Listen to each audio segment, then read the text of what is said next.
Guys, what's up? Cece back with another video, and in this video we are going to do a low buy 2024 mid-year update.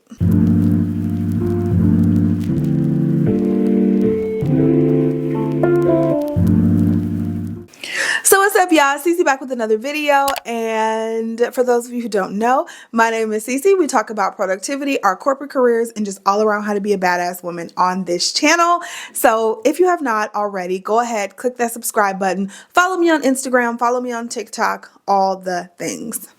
So this year we've been really talking about our financial health and how we're doing with that, and our triggers, and just all around how to keep up with the rising cost of life and still have a good life, still have a comfortable life, still be able to take care of our families and save for the future. And that has really been my laser focus. Okay, I won't say laser, but it's been my focus for 2024. So if you go back, it's some of the videos that I've posted this year, you'll see that I have a whole thing where we're talking about doing a low buy for the year. Your girl's a spender, your girl's a shopper, your girl likes new things. That's just me, okay? And I've made no qualms about it. But this year, I was really focusing on intentionality and how to make sure those things don't overtake my life and dig me in debt and all this other stuff. So we'll get into everything. We'll get into my financial goals, how I'm doing, how much debt was paid off, and all of that. So make sure you stick around. So let's just go back a little bit and talk about the low buy and, where we started at the beginning of 2024. So if you recall, if you've been watching, like I said, I started a low buy at the beginning of 2024. And the reason for that low buy was because last year in 2023, we had a bit of a financial setback. And my husband, pretty much like everyone else, was laid off in February of 2023. And we, continued to live and continued to spend like we still had two incomes. So we had money saved up. We were fine. Bills were paid. Everything was good. But somewhere in between there, we really got away from our financial goals. I think it just felt like, okay, well, we lost some of our income. We don't really have a plan. We don't know what to do. And it kind of shocked us. And so we really got away from the habits that got us to good financial health from the beginning. So it was from February to November, basically, we were without a large chunk of our income. And I was still working, thank God, still making a little money on the side. But again, February to November, we're without a large chunk of our income that we're used to having. So during that time, we stopped having our budget meetings like we always do. We really stopped communicating financially. I feel like, I don't think we thought we had stopped communicating financially, but we did. And I don't know if it was just a coping mechanism to say, we know that things are going to get better. We know that things are going to turn around. We know the actions that we're taking to get new income and get another job and replace this income, and things will get better. But until then, we just don't know what to do. And I think that was part of, as I look back, I think that was part of it, because we hardly talked about finances. We really didn't. And then come to the beginning of the year, my husband has his great job. He's gotten a raise, all this stuff. We're back in good health. We finally sat down, took a look at everything, and realized that we have been using credit cards way more than we should have last year. And it wasn't that we were using them to cover basic expenses either. We were just using them to feel whole, to feel like nothing had changed when something had changed.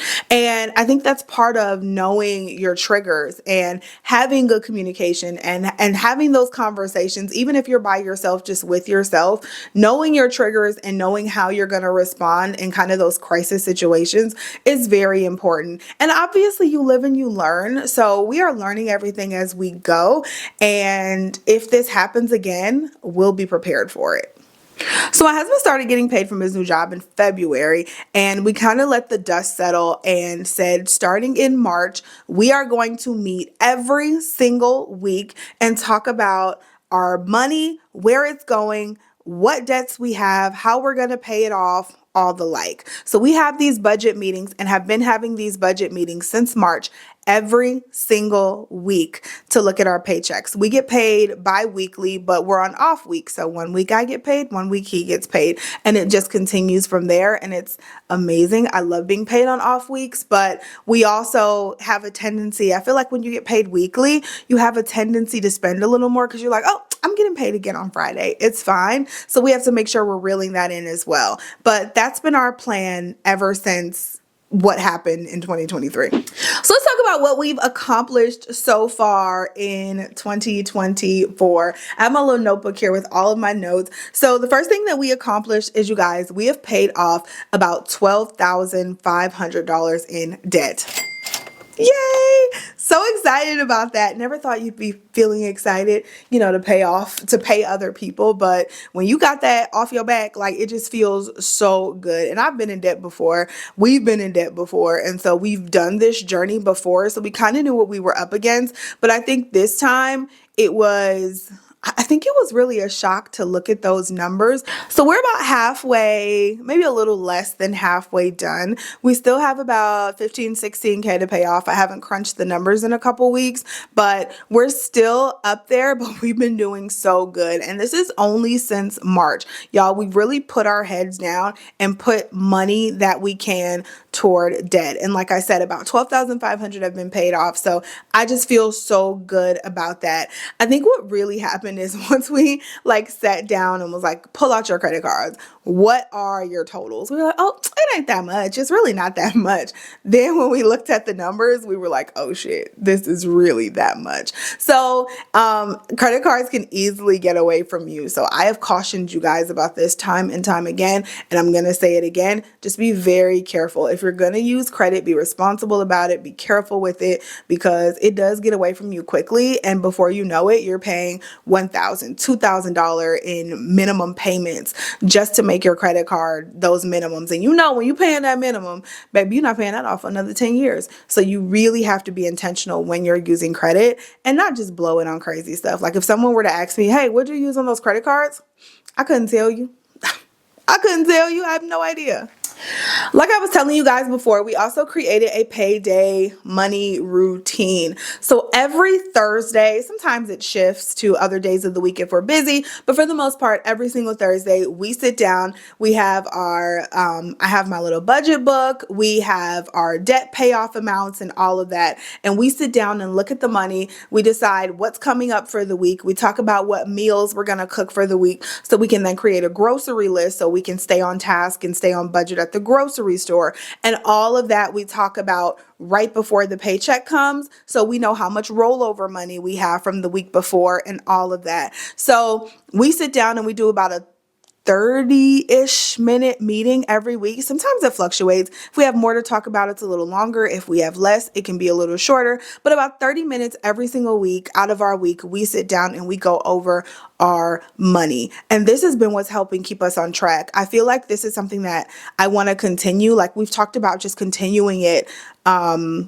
Just even after we're out of debt, just continuing it so we can always keep track of where we are with our money. I think it also makes us closer when we're on the same page as well. So all of our money is combined. Every single account has both of our names on it. Credit cards are separate, but I think it's just because we signed them up at different times. They're not hidden, so none of us have like a hidden credit card the other doesn't know about. I think it's just because we sign up for credit cards at different times that they're separate. But we have several credit cards where both of our names are on it, several where they're separate. So, but for the most part, every single dollar of ours gets meshed together. There is no separation for our money, just in case anyone was wondering. We have cut about $200 a month in unnecessary payments or subscriptions and things like that outside of the credit cards that we've cut out from paying off the debt. We cut about $200 a month in just unnecessary spending. There were subscriptions that we had hanging around that we weren't using. We cut off our cable, so we do not have cable anymore, only a few streaming platforms.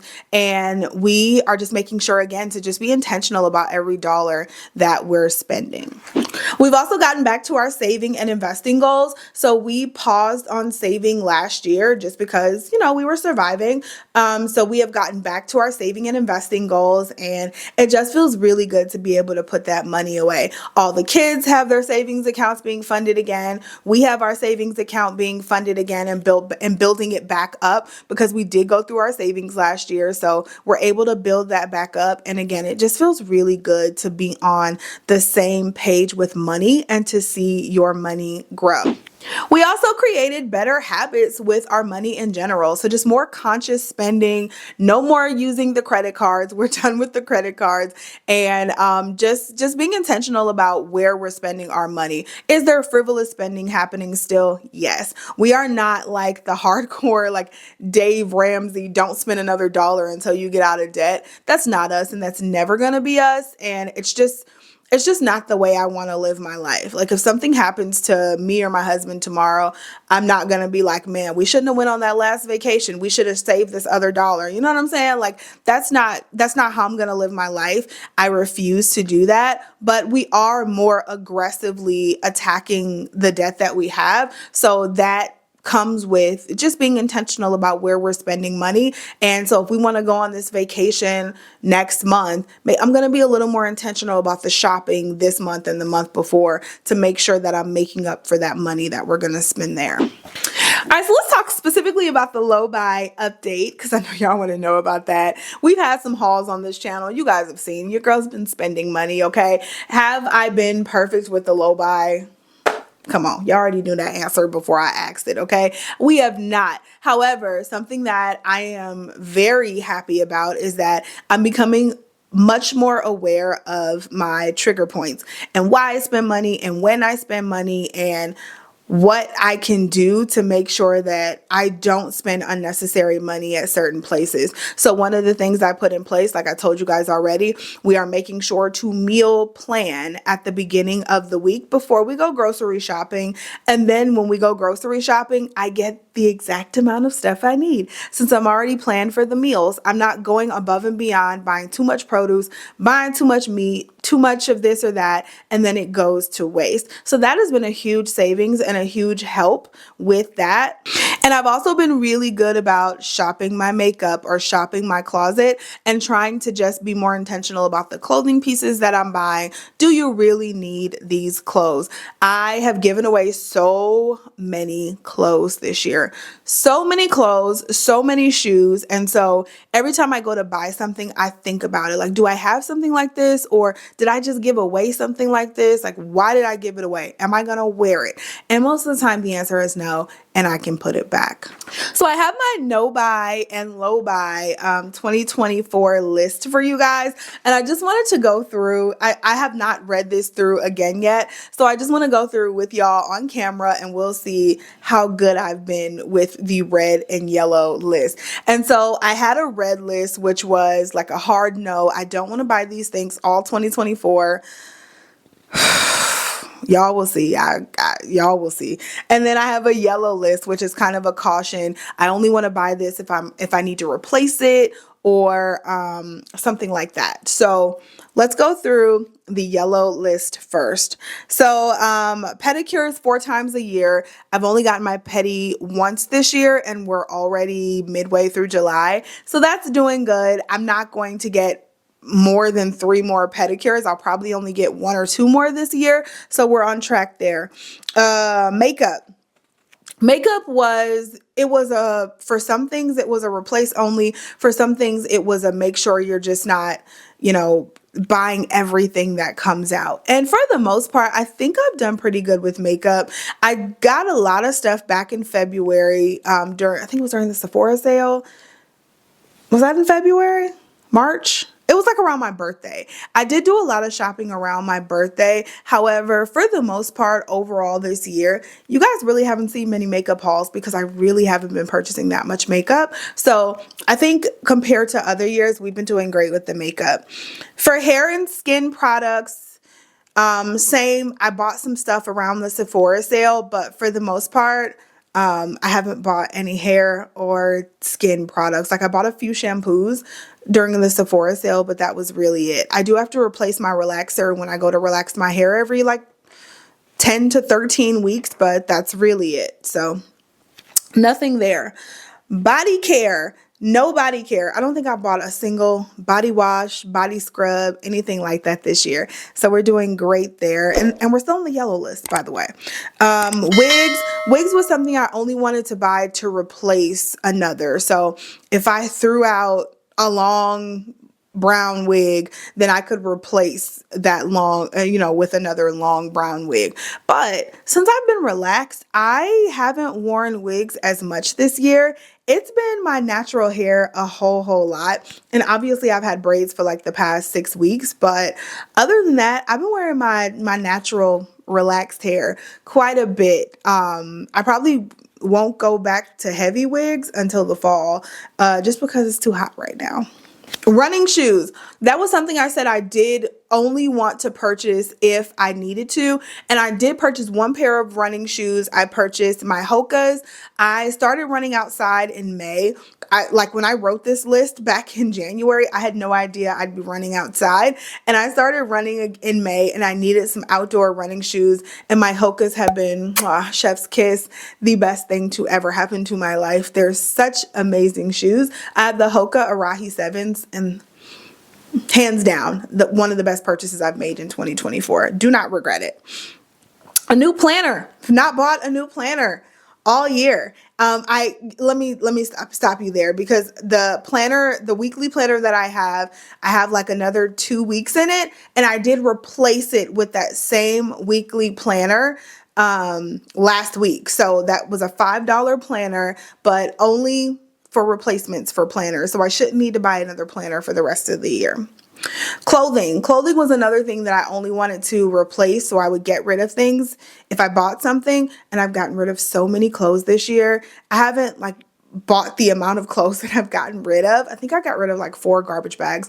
I donated like 4 garbage bags full of clothes, and I have 2 more in my back room. So I've really done a great job at like paring down my wardrobe. And then cleaning supplies. I haven't hoarded cleaning supplies this year. I've only replaced what we've needed, which I'm so excited that I've been able to do that because I love trying new cleaning supplies. All right, lastly, let's go through this red list really quick. Lip products. Have I not bought? I bought lip products. Y'all have seen it. I bought lip products this year. Nails. I was not supposed to buy any nails this year. I actually don't think I have. I think I might have went to TJ Maxx and saw a really cute design for like $4 or $5 and bought a box, but I think that's been it. I haven't bought any other nails this year because I have so many. Oh, body wash was on my no buy. Okay, body wash was on my red list. I have not bought a single body wash this year. Tennis shoes. Have I bought any tennis shoes this year? Besides those Hokas, I don't think I have. I think we're good. I have not bought any tennis shoes. I've been tempted though, because there's these Nikes that I really, really want. I don't know. I've been really tempted to buy them. So I don't know. Time will tell. Perfume. I did buy some perfume this year. I did. I bought Prada candy earlier this year. I think it was around my birthday in February. And then I also bought the Clean Reserve perfume. I bought that because I saw it at TJ Maxx. Was that it? Oh, I bought the Fleur body sprays as well because I love the smell of those. So I've completely failed on the perfume, but we'll continue to keep plugging along. Purses, another thing that I completely failed on. Coach outlet. Coach been having my heart, okay? The only purses I bought this year was from Coach. And I bought 1, 2, 3, 4. I bought 4 Coach purses this year and I was gifted one. Now, to my credit, those purses were really cheap. They were like less than $100 a piece. But I still bought them. Boots, I mean, we haven't gotten into the fall season, so I can't say I mean, for the first half of the year, I killed it. I haven't bought any boots. But when we get into the fall season, I think that'll be more of a challenge for me.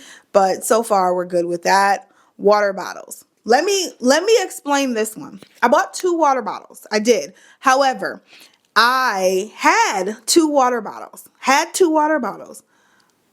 Mari, my 16-year-old, took one.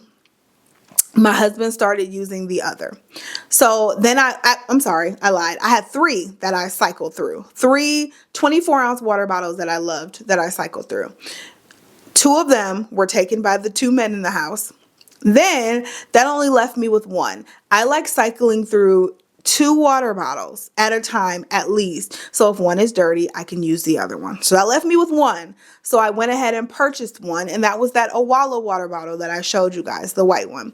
So I purchased that one. Then my husband lost the water bottle that he was using that he took from me. And so now he started using the one that I was using. So I then had to buy another one so I could have 2. So I was not buying water bottles. I really wasn't. And this is their fault. I just want to put that out there. Coffee mugs. I have not bought a single coffee mug, or have not even been tempted to buy a coffee mug. Jeans. I bought 1 pair of jeans this year. I did. I bought 1 pair of jeans this year. Let me stop lying. I bought 2 pair, but I'm taking 1 pair back. I'm taking a pair back. Books. I have miserably failed with the books. I actually just bought 2 books this weekend. I'm cycling between Audible, Kindle, and physical books, and I am just miserably failing with buying books. I love to read.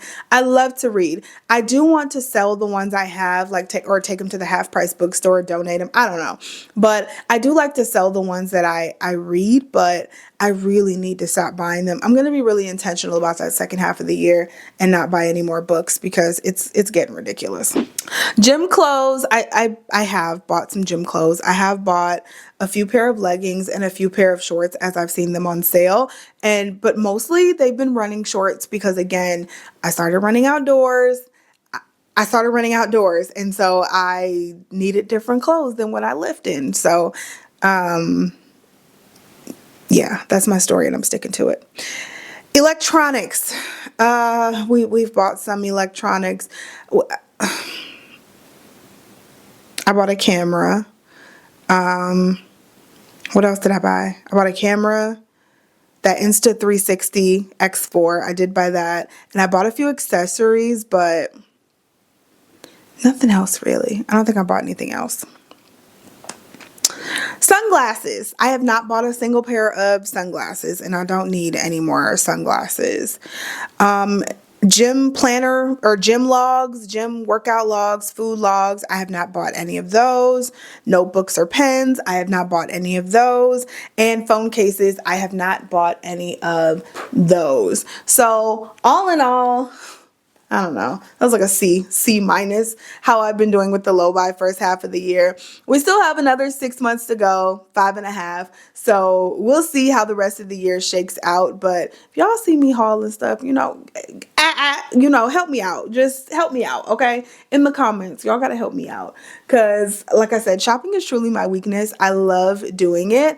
And it just gives me like that dopamine high. Like, yes, love to shop. But we got to slow down. I could have probably paid off way more debt had we slowed down some of that shopping. So as much as there have been accomplishments, there's definitely way more steps to take. But I'm having fun on this journey and learning myself and teaching myself new habits. And hopefully you guys are enjoying watching.